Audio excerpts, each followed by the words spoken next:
Hi, my name is Igor and I'm professional Agile coach. Welcome to Agile Fundamentals.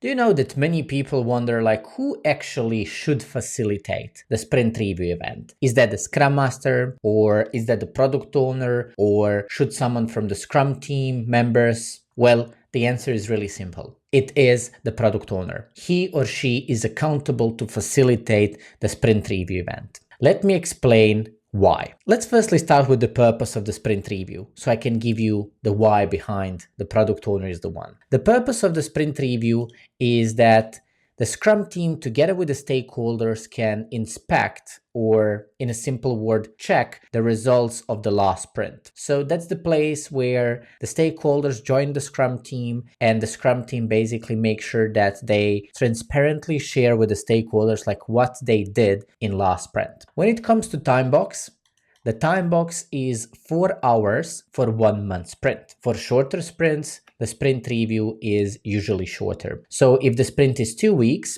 the sprint review shouldn't be longer than 2 hours. If the sprint is 1 week, the sprint review shouldn't be longer than 1 hour. When it comes to participation, basically, in this event, it is the Scrum team and stakeholders. Those two sides are mandatory. So if the stakeholders are not part of your sprint review, guess what? You're wasting your time, you're wasting your money, and you're wasting your effort. Don't do it. Make sure that your stakeholders are part of it. Many of you now might wonder but Igor, we don't have the stakeholders. Well, I don't agree with that. Every product, service, or a tool on this planet have the stakeholders. You maybe just don't know yet. So go there and figure it out or unpack who are your stakeholders. If you don't know the definition behind stakeholders, and if the stakeholders as a term is confusing for you, then consider them as the people who are impacted by the work you do. So that can be someone internal or someone external. The closer you get to end user, you're on the right track. Now, when you know the purpose, the time box, and the participants,